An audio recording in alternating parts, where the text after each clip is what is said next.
Good afternoon to all of our listeners. Time right now is 4 o'clock. Happy Juneteenth to all of our listeners. Coming up next, we have a special from Ecologic. Once again, you're tuned into listener-sponsored, commercial-free 99.5 FM WBAI New York. Stay tuned. Welcome to a special Juneteenth presentation of Ecologic. Clean air and water are healthy air and water. Every day is Earth Day. I'm Ken Gale. And Sally Gellert will be joining us soon. And I'm Donna Stein. When your air or water are clean, thank an environmentalist. If not, become one. Enough said. Juneteenth is history and relevant to life today, as with environmental justice. We have 3 panelists to talk to you about that. And then we'll take your phone calls. We'll have our guests introduce themselves, voice to go with the name. Larry? Yes, this is Larry Hamm. How are you? I just finished marching in Newark, New Jersey. We had a reparations march and rally here in Newark. Several hundred people came out. It was very well attended. And we marched from the Lincoln statue in Newark by Essex County College. We marched all the way to City Hall. And then we had another rally. We had a rally in the beginning at the Lincoln statue where about 23 people spoke. But believe it or not, all 23 spoke in less than an hour. We kept them all to 2 minutes, right? And then we marched down to City Hall, and we had another rally down at City Hall. So I'm actually sitting literally down the street from the rally at City Hall. I haven't had time to go home yet because I thought I better just, log in for the program today. Well, thank you, Larry, for joining us. The priority is to have you on the phone, not to care about where you're sitting. Okay. But all right. But thank you so much for everything that you do. Gregory?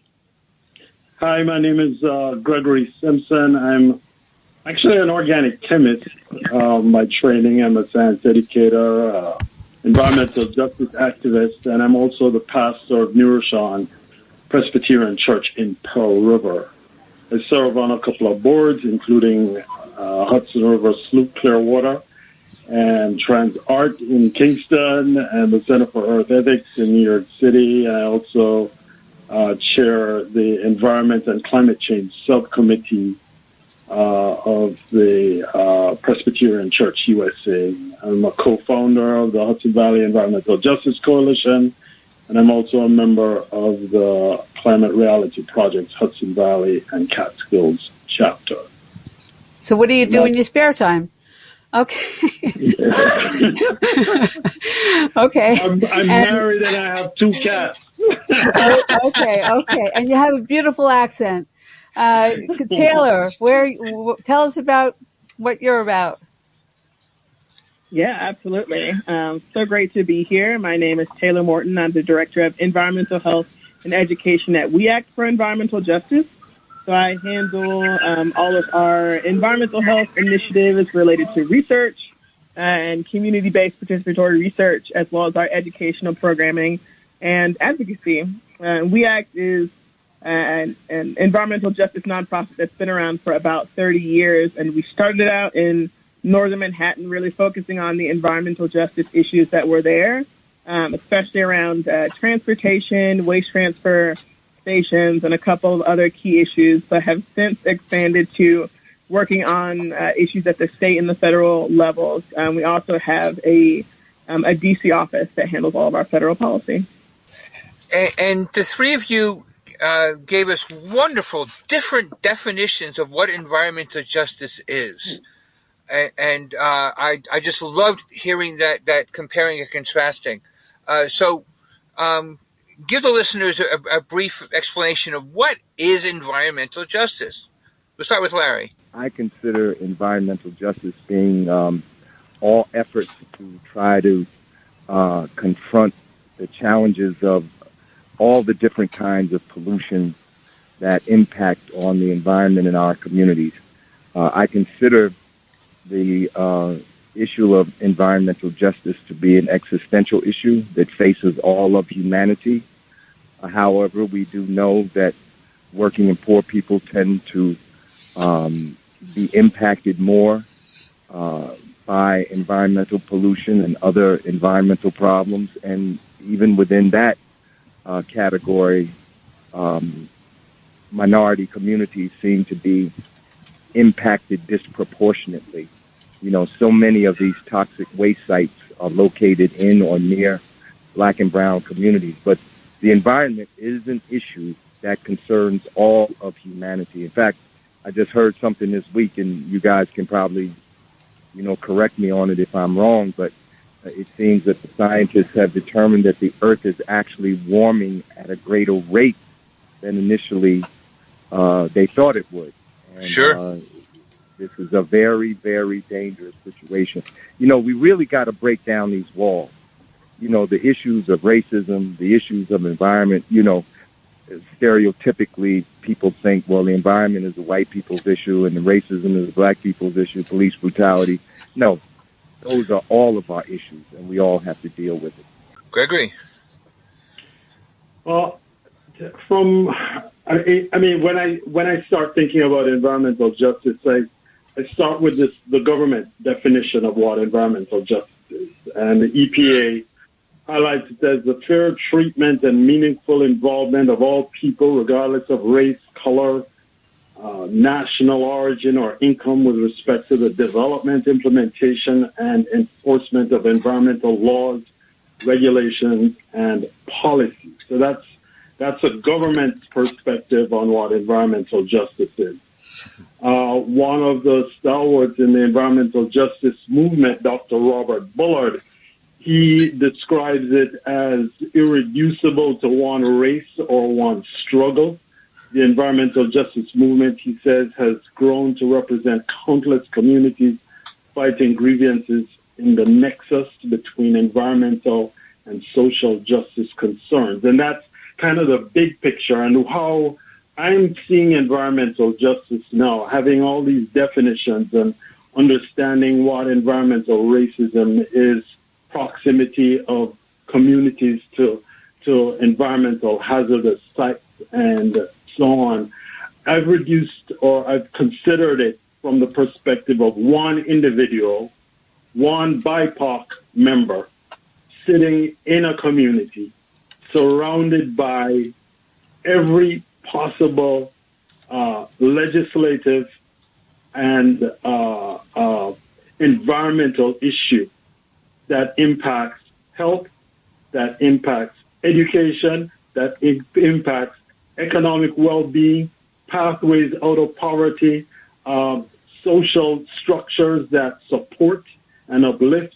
I think the problem with environmental justice, if it centers too much on the environment instead of centering on the individual in communities, I think we're going to have some issues. And I think a lot of those problems are age-old problems. These are the problems of our society, problems of social justice, of civil rights. All of them intersect at the same time.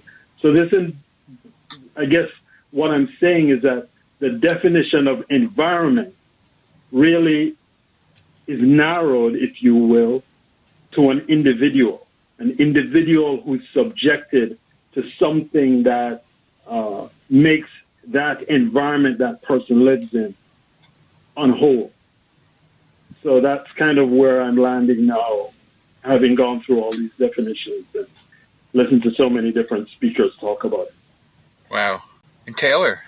I think I definitely agree with Gregory. I think the only things I would add, when I think about environmental justice, it's definitely thinking about the justice piece being the effect or the demand and the cause being the injustice, and that there does need to be a focus on the justice pieces, especially as the key tenets of environmental justice are meaningful involvement and fair treatment, which are actually really hard to accomplish, right? And that, you know, part of the problem is, you know, fixing the environmental degradation that has happened for such a long time.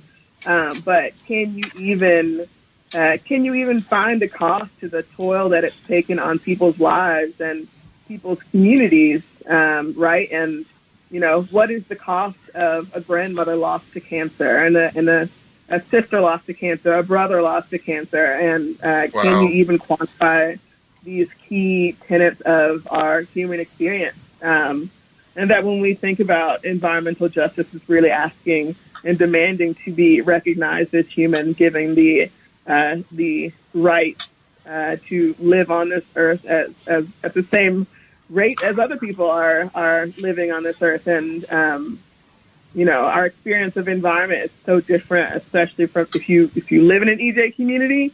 And our experience of climate change as well is definitely shaped by our experience of environmental justice and how and if we even recognize justice as a part of acknowledging our changing and shifting climate. Yeah, the three of you have been activists for a long time. And so you've seen changes. Certainly the term environmental justice is relatively new. I remember when it was called environmental racism, and before that when it wasn't called anything. So I'm wondering what changes have been going on. Did you see a good future on this topic? Taylor, we'll start with you. I mean, I would say that environmental justice is very intersectional. It's hard to talk about environmental justice without economic justice, without criminal justice, without all of these other pieces that feed into each other. So it's a very interesting sort of place, I think, that we're in. We may see improvements on some of these areas, but not improvements on others without realizing that they're all tied together and that systemic oppression does include environment and that it's a key part of it, but also our understanding of mass incarceration, of economic justice, of all of these other pieces, reproductive justice, really can give us a clear picture of where we are, and it's really difficult, I think, to tell. It's difficult sort of to tell where we are on environmental justice, and I think it's also difficult as we think about environmental justice becoming more mainstream, air quotes, mainstream, and that, you know, there's a lot of recognition, around the terms, right? But also at the risk of a lot of washing away the meaning of environmental justice and not really getting at the policy changes that need to happen in order to say that we are addressing the issues. There are some communities who can say, well, it's great, like, you know what environmental justice is, but I still have these same issues that have existed over the past 50 years, right? So, you know, can we say that we are getting better or that we know more about the terms and definitions? You know, it's hard to say, but those pieces have to fit together in order for us to truly be moving in a forward direction.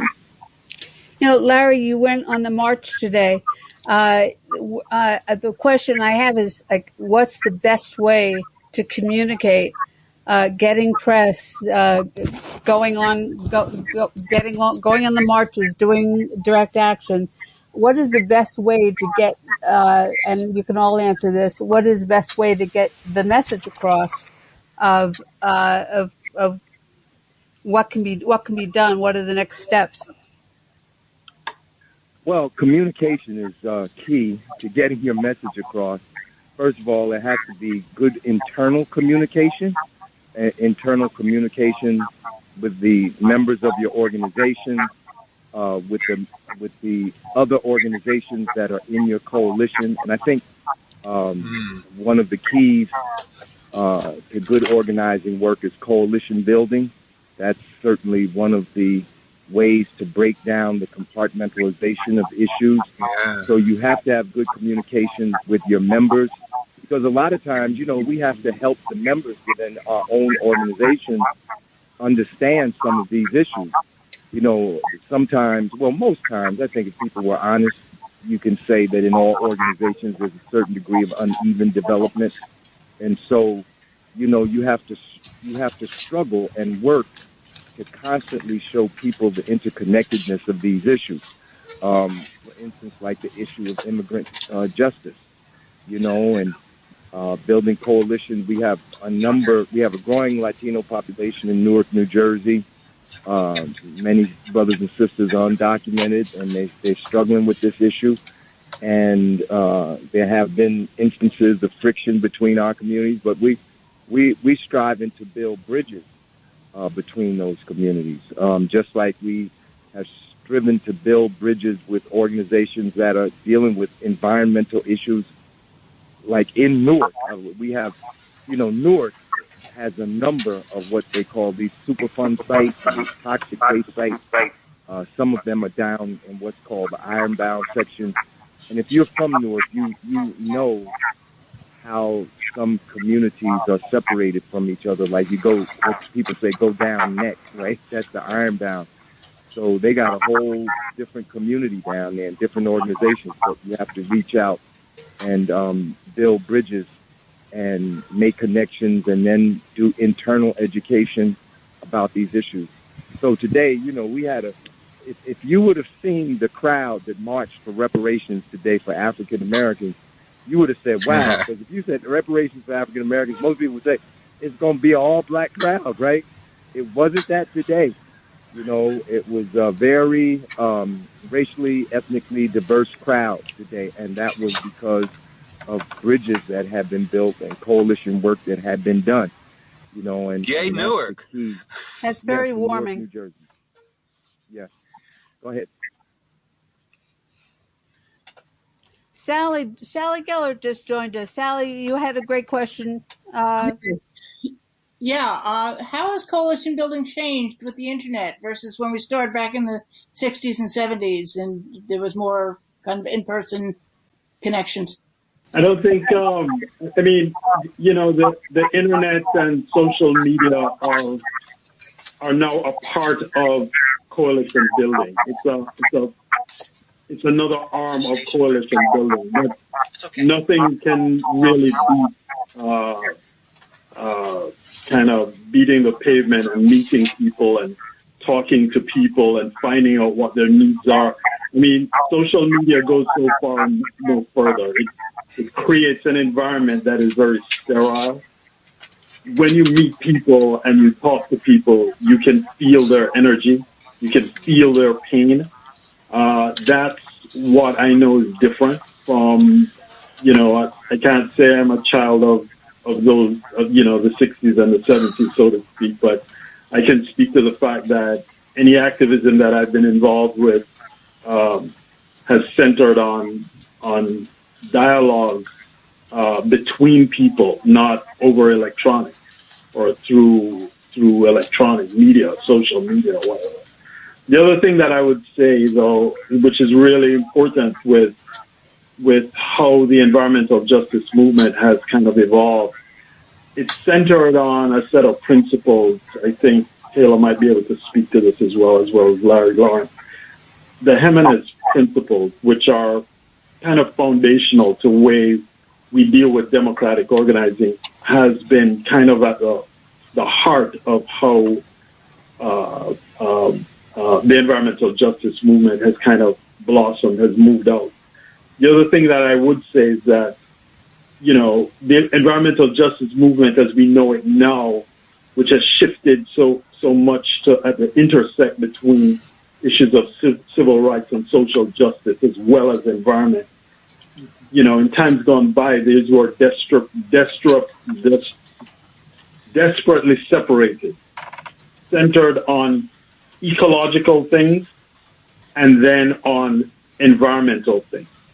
And what my history has taught me is that the ecological movement has been centered very much on understanding the ecology of an environment. In other words, the science and the technology that deals with the trees and the species and the plants and the flora and the fauna. That's one side of this activism. The other side of this activism is how humanity, or human beings interact with the environment. So, there are those two kind of eco-justice and environmental justice have kind of mushed together, where everything is environmental justice or dealing with issues of environment or climate or any of these other justice modalities that we speak of. But the truth is, they're really centered on different things. So if you start talking about, ecological justice, or let's say, for example, very specifically climate change, the solutions center on very scientific things, scientific solutions, EV stations and, solar and wind and alternative energy sources and so on.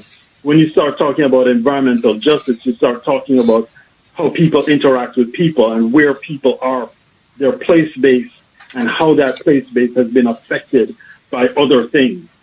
So we have, these tensions in the evolution of the environmental justice movement. I think Lawrence and Taylor are probably more cued into this than I might be, but they are centered on the individual, in my mind, the individual who is subjected to systemic issues.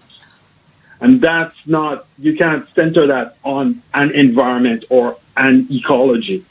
That's an entire system that we have to kind of wrestle with. So that's how I see the whole process kind of evolving and where we might be headed in the future. Larry, how do you see the changes? Well, the internet, I'm speaking from my own personal experience, and I think one of the things everyone must consider is that this may vary from, situation to situation, different communities.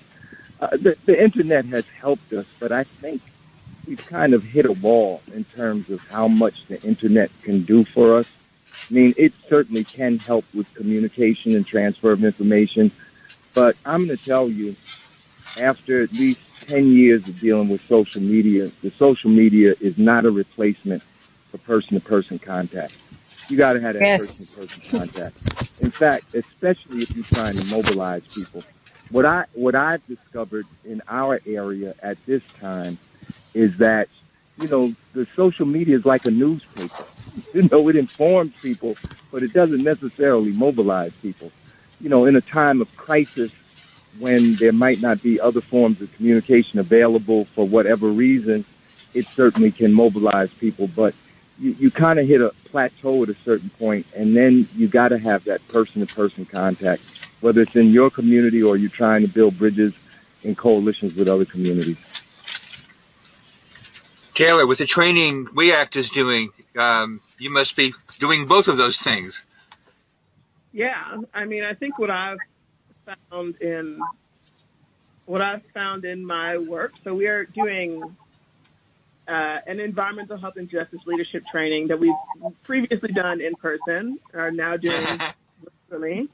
I think that one thing that's definitely improved, and much to my, much to the benefit of someone like me who works in education, is that we are seeing a rise in environmental justice education, that there is a better way to make sure that people have access to these educational tools, that what environmental justice is, especially as we enter this space where, when we think about critical race theory, a lot of themes that we would be teaching about environmental justice are banned in certain states, right? And those states are exactly the states that need to know about these EJ issues, to which popular education can be a really great tool if you aren't allowed to teach this in your school, right?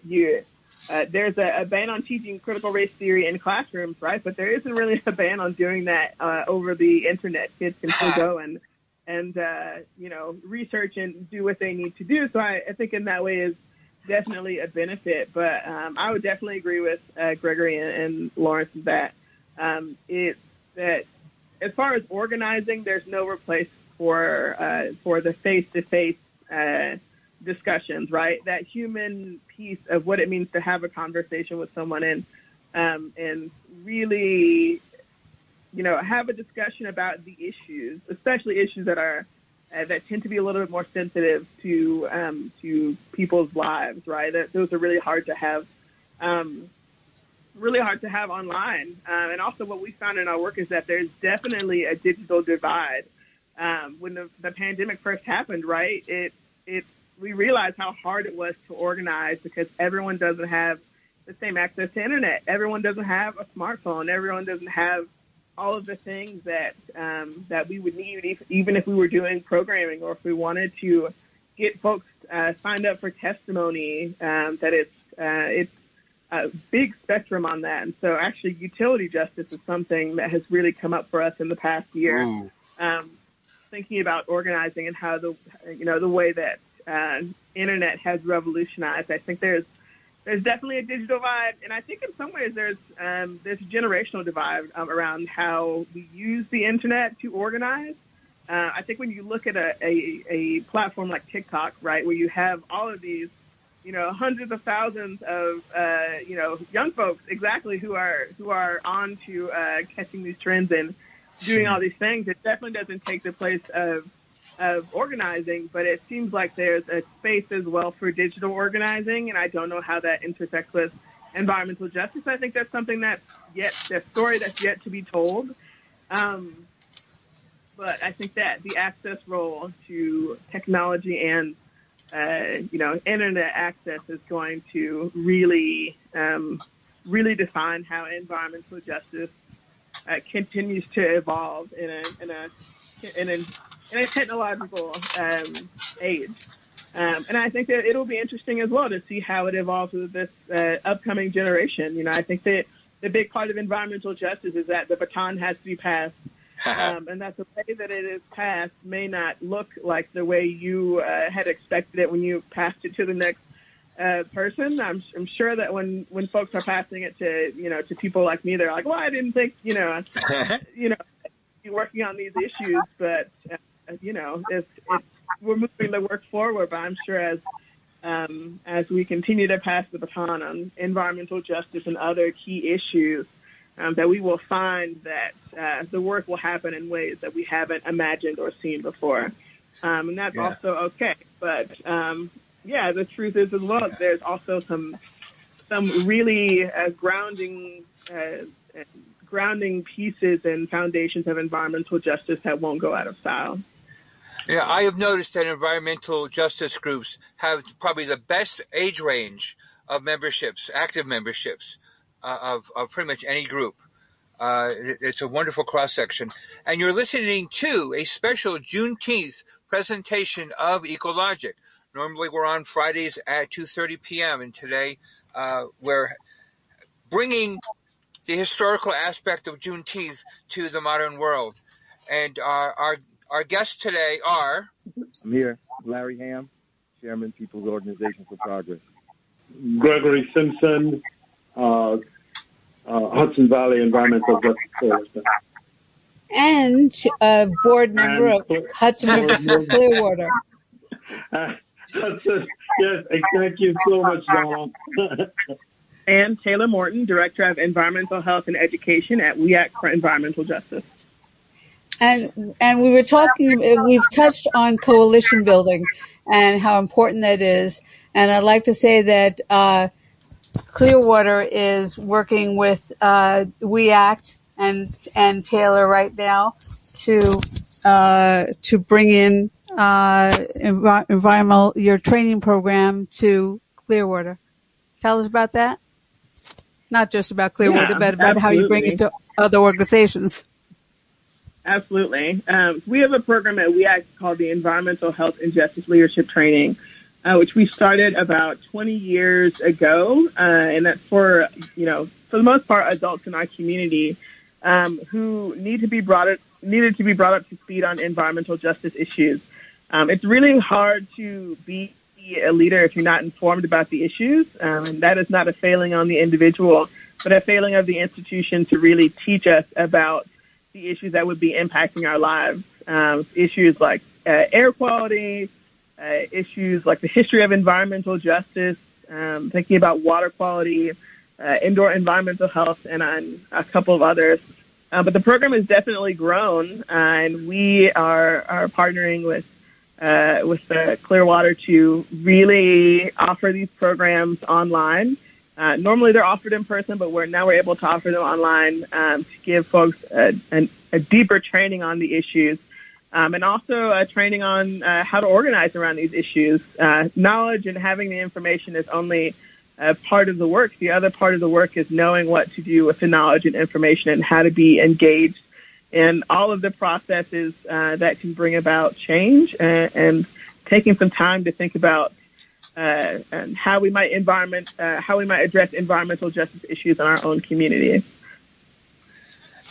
One of the things that I've noticed with your activism, all three of you, is the intersection between faith and science. And I know some people think that there is no intersection, and that's not true at all. So could you talk to that? Gregory, we will start with you, since you are a reverend and a scientist. So, I've often been confronted with this issue of, how do I reconcile my scientific experiences with my faith experiences? And, I often refer to one scripture that helps me internally, first and foremost, but it also helps me explain my position. Deuteronomy 8:18 speaks to this idea that God really gave us knowledge to do in the context of the scriptures, it's to gain wealth. But I substitute the word wealth with education, with wholesomeness, with life-giving, with, anything that will make you whole. So in my world, I've been given tremendous opportunities in the scientific space. But none of that is in isolation of the knowledge that I've received from creation. You could put it that way. So I believe that all knowledge comes from God, and therefore, whether it be scientific knowledge or any other types of knowledge, it still comes from God, and that gives me a directionality and a way to interact or engage in science that is less argumentative or tension producing. How does that contribute? How does that contribute to your activism in environmental justice? Environmental justice fundamentally is a problem of science and social interaction. It's fundamental. Solving problems on the ground in terms of the technologies that we use, that's scientific issues. But dealing with the social issues and the feelings that people are experiencing when they're going through challenges with air quality, for example, or difficulty with water or sewage, those are emotional issues. That's what faith speaks to. Faith touches on the humanness of our emotions. And so that's the connect. They're not separated. They can't be, because one impacts the other, impacts the other. And therefore, if you see and understand, recognize that they can't be separated one from the other. The human experience is the natural environment experience, which is the scientific experience, which is the civic experience, which is the social experience. They're all linked. And so I don't see it in my activism. In fact, when I teach kids about this interaction between science and faith, I make it very clear that there's no one that's above the other. It's not about being above. They both work in tandem. If you are a person of faith, you function in a certain way. If you're not, you function in another way.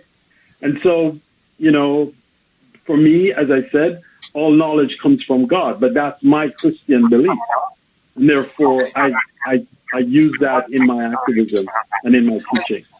We'll be taking your phone calls soon after Larry and Taylor reply to this subject.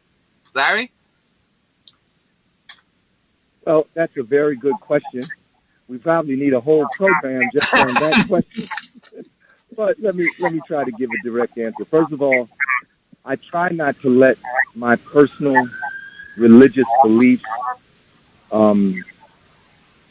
interfere with my organizing work. The approach of the People's Organization for Progress is to work with everybody to try to build as broad a coalition as possible, to work with people of all religions, and to work with people who don't have religion.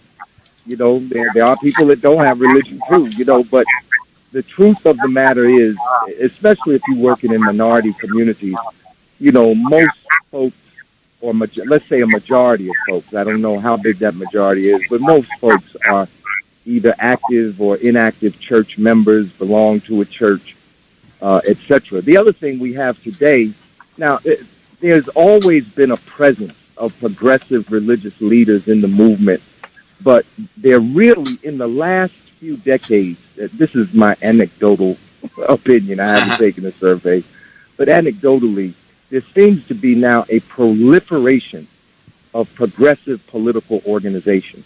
A number of them marched with us today, groups like Salvation and Social Justice. You get the black church like the AME, the African Methodist Episcopal. Almost every African Methodist Episcopal church has a social action committee. It's part of the church program to be active in the community, to be an active voter, to be an active citizen, to be involved in organizations. So, if you're organizing in the community, sooner or later, you're going to be compelled to reach out to religious organizations because they can bring people. Let's be honest about it. Churches have congregations, and these congregations tend to be very loyal. And if the pastor says we got to march, a good number of people in the church will march. So, but at the same time, we have to have, at a minimum, an ecumenical approach, leaving room for people of all religions. African Americans tend to be predominantly Christian, but there's a large and growing Muslim community, Islamic community, in the black community, and there are other religions too. So at a minimum, you have to have an ecumenical approach, and from a political point of view, you have to have the broadest possible approach and include everybody who wants to fight, for justice. Now, I want to say one thing about science. I try to be materialistic in my philosophical outlook. I respect science, and as much as I respect science and materialism, I have to say this: science that is not guided by moral and ethical principles can be almost as dangerous as religious sectarianism. And, it's been science that brought us nuclear power and nuclear weapons. Science is like a hammer. A hammer can build a house, or a hammer can kill a person. So, while we want to work against pitfalls like religious sectarianism and religious bias and so on and so forth, we also must approach science in a way that we want science to be guided by good ethical and moral principles, because, scientists are fiddling around with stuff now that's very dangerous, and I'll let somebody else speak now because I don't want to. Right, and the churches have, the churches have power because the there are certain elected officials in certain states that would like to change the voting rules so that the churches can't mobilize to bring people to the polls. So right. There's power there. Mm-hmm. Right, the souls to the polls. They're trying to stop souls to the polls. Yes. Yeah. Taylor, you want to add to that, and then we'll take listener phone calls. Yeah. We actually, I would say, are in touch with faith-based leaders. Depending on the issues, I think it's true there seems to be a lot of balances. So a balance between, really making sure to leave room for folks of all faiths, folks of all backgrounds, and that includes folks who don't have any religious following, who maybe are involved in environmental justice or live in environmental justice communities. But I would definitely say that when we think about the environmental justice movement, that it's definitely attuned to civil rights. When we think about, Dr. King, and when we think about the SCLC, the Southern Christian Leadership Conference, that there is very much a faith-based route to the work. Yeah, I mean, I think it really depends on the community, right? That you may have a lot of folks who follow closely in faith-based organizations. You may not have those folks, right? And I think over time, what we have seen as well in my own experience, what I've seen is that there's a little bit of division between the two, that the faith-based groups aren't as close to faith-based groups aren't as close to some of the movement pieces as they used to be for a lot of different reasons, and I think that depends on the community. That's not always true, but I think environmental justice as a concept, as a practice, as a movement is very place-based, and that the perspectives on science and religion tend to be place-based as well, which is okay. I think we tend to want to have a generalized, like, science and religion are good and bad in these types of ways, and that's the reality too, is that it really depends on where you are and how the organizing happens. Let's have a next show on science and religion. Okay. Well, I would just like to say before you move on that, in the environmental justice movement, one of the things that we've been looking at with my work with Sustainable Hudson Valley, we looked at the EJ communities in the mid-Hudson Valley, 8 communities. And what we noticed at the high school level is that across the board, science and technology, STEM and math disciplines, there were no students pursuing any of these pathways in these predominantly environmental justice communities. And what that speaks to, this is speaking to a larger problem, which is going to go down the line. Wow. We're going to see.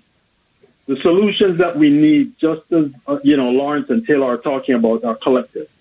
We need a lot of people doing a lot of things to solve these problems. And we need scientists. We need scientists who understand the communities that they're in to solve the problem, to develop the solution. But to do that, you need math, you need chemistry, you need physics, and you need biology. So somehow between how we look at the environmental justice movement as it relates to science and faith and society in general, they all need to converge and come together. We need more students, BIPOC community students, in the sciences to address some of these local problems without having others from outside trying to impose solutions. That's going to be a critical component of the success we see in the environmental justice movement going forward. Could I add something? Go ahead. Yeah, I just want to say real quick. I know you want to take calls.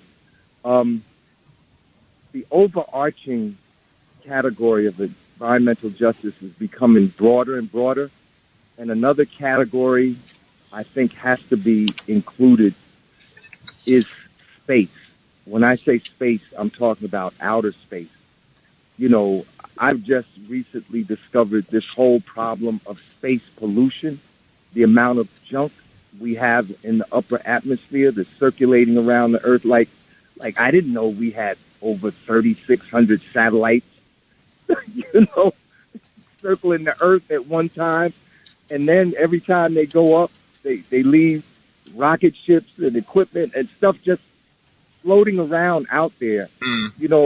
A lot of people tend to dismiss space, but our government is spending billions, maybe even trillions of dollars. Look, Trump just created a space force, and Biden didn't disband it. And the Chinese are setting up their own satellite, and everybody's racing to get to Mars and racing to get to the moon, and they're leaving all this junk in space. I just think it's an area worth consideration and discussion. The whole concept of whether space should be explored for the benefit of all humanity or whether space should be the purview of private corporations. I mean, when I came up, it was the government that sent rocket ships up. Now it's Tesla and and Jeff Bezos, and on and on and on. I'm sorry. I didn't mean to go on like that. Yeah. No, that's an excellent point that we need to explore further. But that's right for sure. now, we do want to open ourselves up for listener phone calls. Giovanni, do we have any people calling in? No. And I think I think we need to give the number. Is the number 212-209-2950? Giovanni, that's the call-in number? No, the number is 212-209-2877. Again, that call-in number is 212-209-2877. Thank you. You're welcome. Okay. So. And there's enough. Yes, I'm sure that there's a lot of people wondering what they can add to this. We have these three wonderful guests, Lawrence Hamm, Gregory Simpson, and Taylor Morton, and you have a chance to speak directly to them by calling 212-209-2877. 212-209-2877. And Giovanni will let us know as soon as there's somebody there. In the meantime, Taylor, how can people get involved in the training that you were talking about earlier? Yeah, if you reach out to Clearwater, there should be a way to sign up and get informed. And there's a simple Zoom link that you log on to. The next class will be on Thursday from 6 to 7:30 p.m. We'll be going over environmental justice and getting a deeper history into what environmental justice is. We do a really great mapping activity that focuses on New York City and all of its environmental justice issues as they currently exist. So it's a great way, even if you're not in the New York City area, to get a deeper understanding on how an environmental justice lens is applied to looking at maps, to looking at different case studies and situations, and thinking critically about how we can integrate and apply solutions that will support environmental justice communities and really make sure that they're meaningfully involved when it comes to policies and practices. And I must say I'm very proud of my organization of Clearwater.org for participating with We Act. I'm really glad they are.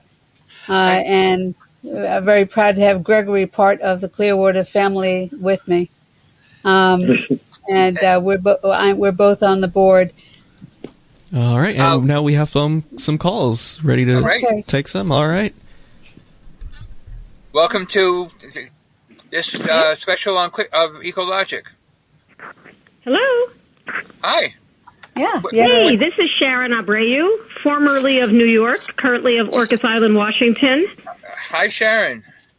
Hey, hang on, I'm going to put you off speaker. We certainly this is a have great a show, far and I reach, really don't appreciate we? it very much. Can you hear me? Yes, We can. we can. What is your questions for our guests? Oh, okay. Yes, I do. I have had two questions, actually. One is, I wonder if you folks have ever had any interaction with the network of spiritual progressives. Just in the conversation you were just having about spirituality and science, made me think of that. The network of spiritual progressives has some really excellent proposals for things like a new bottom line for the whole, creating a caring society. And I just thought it was something you might resonate with, and you might be able to do some work with them and maybe get some coverage in Tikkun magazine. Well, we've been talking a lot about collaboration, so maybe that's an area that our guests want to work with. Yeah, network of spiritual progressives. And my other question. I'm sorry. Go ahead. No. It's okay. Go ahead. My other question is just about engaging communities of color in climate change action. I have a couple of friends who have been working on that over the years, and just about the successes and the challenges of engaging people in an issue like climate change that seems like it's still, for a lot of people, it seems like it's not an immediate threat to their lives when they have very immediate needs that they have to focus on right now, how you engage communities in climate change action. Yeah, well, almost at a time, yes. Larry's nodding his head the whole time Sharon was asking. Go ahead. Should I respond? Oh, yeah. Yeah. First of all, we haven't. Well, we have one small group of people that I would probably characterize as spiritualists because they don't claim a particular religion, and we work with them. But they're like a very small minority. But as I said earlier, our approach is to work with everybody that who's open to in being in the coalition and trying to work for the common good. In terms of Black and brown communities, yes, when people are impoverished, and this is probably people of all races, when they're impoverished, the vast majority of their energy is toward just survival. I mean, I always think about single moms, and how I'm just amazed. I was raised by a single mom. My father died when I was 4 years old. My mother had to work and raise me, and she had to be two parents in one. And my mother was just a seamstress, but she made it work. And, I came out whole. I wasn't captured by the 20th century slave system of incarceration and on and on and on. But the overarching category of environmental justice includes a multiplicity of issues. If I say Flint, Michigan, everybody knows about that, right? And even people that are not active, they know about Flint. But there are 3,000. Larry, Yeah. wow, the time just flew by. I'm sorry to interrupt you, but we'll continue this on Zoom afterwards and maybe include some outros on our cable show. But the time just flew by, so there's so much more to learn. Larry Hamm, Gregory Simpson, Taylor Morton, please give your contact information just really, really briefly, please. Your website or phone number or email. Contact People's Organization for Progress at 973-801-0001, or they can go to our website, www.njpop.org, or they can go to People's Organization for Progress on Facebook. Repeat that. People's Organization for Progress on Facebook. Okay, and Gregory. New Sean Presbyterian Church, Pastor Gregory, npc@gmail.com, and my office number is 845-735-4565. And I must say, you can get more information on Gregory because you're not going to know how to spell the name of his church. You can get more information on clearwater.org and just go to the board members and you'll find all of his information there. Taylor. You can reach me at taylor@weact.org. Please take a chance to go on to our website, weact.org, to hear more about us and our work and become a member of our organization. And what a great organization it is. So tune in Friday, June 25th at 2:30 p.m. when we discuss green roofs.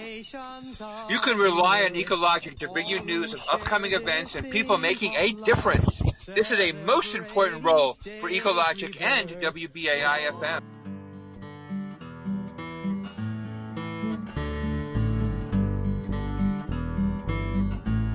I saw a great big tourist bus of folks from out of town. For 40 days. Larry, Gregory, and Taylor, that was pretty amazing. Yeah, well, Gregory, how would you answer that last question? Sharon Brady was asking about the network of spiritual progressives. Are either of you aware of that organization? Well, I certainly haven't heard of it, but what I can say is this, that, organizations like Unitarian Universalist kind of fall in that kind of ambit. They're very progressive. They're spiritual. They're certainly not religious in the same way. But I do believe that it doesn't matter so much what the belief is, but what's more important is that people are willing to engage some of these problems.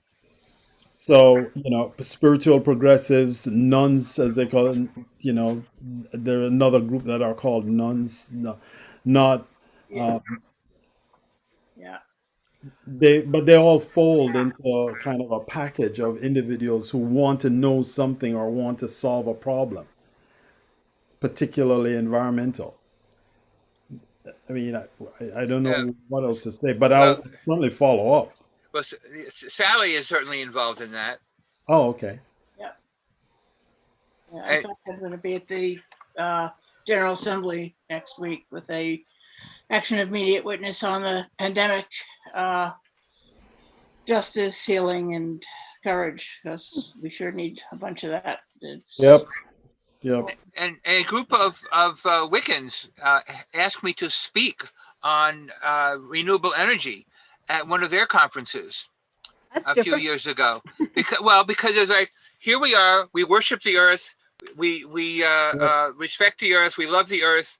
Yeah. What do we do in our everyday life to protect the earth? So one of the organizers knew me and said, well, do your thing. And I had never been up there before, and 11% of the entire attendance came to my talk on renewable energy and energy efficiency. And so I think for a lot of people, is if they have the opportunity to learn, they'll take it.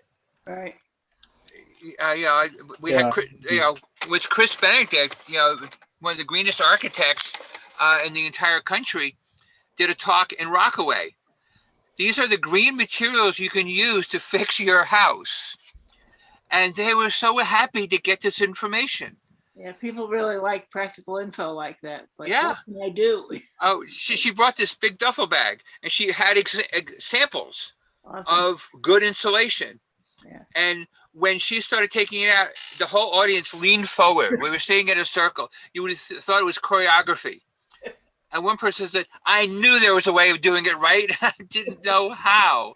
Yeah. And I guess that's all of our jobs as activists, Yeah. is to let people know how. Yeah, I agree with that. I think the bigger problems are rooted in kind of these philosophies or ideological understandings that pit one group against the other and pit environmental issues against the interests of capitalism, for example, that we've experienced over the last few years. And those, wherever they land on the spiritual ladder, it actually doesn't matter, because the fundamental problem is really understanding and wrestling with that there's a collective problem. It's not isolated problem. It's a collective problem. And no matter how you shore up your little neck of the woods, at some point, the climate is going to get you. Yeah. I'm sure the polluters would love for Black people to think that the environment is a white issue, and for white people to think that environmental justice is a Black issue. Well, that's communication. And we communicate. Yeah, well, that's basically, Ken, what has happened. And when I talk about eco justice and environmental justice, that's the divergence. It's white and black, or white and BIPOC. That's how it's played out. And the reason why it plays out that way very, very strongly is because the holders of the solutions, the science and technology solutions, are scientifically based. And that's not the BIPOC community. It's a simple analysis. You just have to look at what's going on at high school level, and you'll understand very clearly why it is that those two, why the two can't speak. Over the last week, the last few days, I've seen all kinds of things on social media about this woman, Dr. Kisme Corbett, who is at Harvard, a Black immunologist, who worked on COVID with Moderna and Pfizer, I think. She worked on the COVID vaccine. But how many of those people do you think are out there in the society? How many people do you think look like her or look like me as an organic chemist, look like me working in the climate space? When you go into the communities and you start talking to people, you understand that their solutions are not what anybody else is talking about. The holders of science and technology are not where the solutions are in these communities. And that's really important to understand. Yeah. Fundamentally. And I just wonder if we should end with that. I think we've given Charlie Olson enough material to work with to put out a really good episode of Environment TV. Oh my gosh, Donna, we did. Oh my gosh. I know, and I said to the whole organization that that's what we were going to do.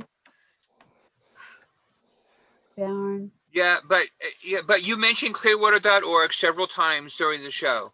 Taylor mentioned it. Gregory mentioned it. So, and if they go to it today, they'll see there's a festival going on. Yeah. But you cut me off. Somebody cut me off when I was just about to say it. So I was just about to say it, and Ken, I think that may be when you interrupted me. I'm not sure. I'd have to listen again. But darn it. So Gregory and I are both in the doghouse now. Better believe it. No, I can guarantee you there's somebody who discovered it. We took an hour away from revival to do the show, so we should have shoulda, coulda, woulda. Doing the revival and the festival and all will be well. Gregory, we will forgive each other, okay? Well, that's the business I'm in, so.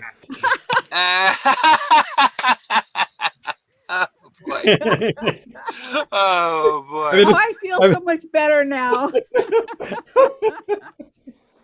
My interfaith colleagues would appreciate that. You remind me of Billy Hicks. Billy Hicks said something anti-religious, and somebody goes, "I'm a Christian. I don't like what you said." And he goes, "You don't like what I said? Well, then forgive me." That's right. All right, y'all. Thank you so much for the time. Okay. And well, thanks for coming on. Thanks for being late. Traffic just screwed me up. Yeah. That's okay. Thank you, Gregory. Okay. Bye. Bye. Bye. Woo. Oh gosh, I'm going to stop the recording. Unless you want to say anything on the recording. Thank you, Charlie. Yeah, right. Hi, Charlie. Hi, Kathy.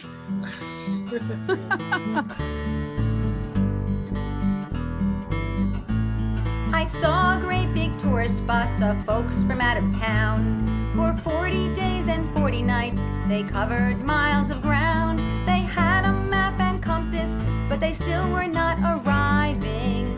Oh, they couldn't get to Pleasantville, so they kept on driving.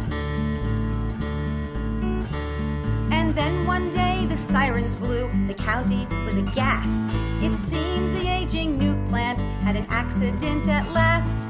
The stockholders who fainted couldn't be reached for reviving. And they couldn't get to Pleasantville because there was no driving. The highways turned to parking lots from Albany to Queens. The politicians learned just what evacuation means. They frantically assembled all their staff for some contriving. But they couldn't get to Pleasantville because there was no driving.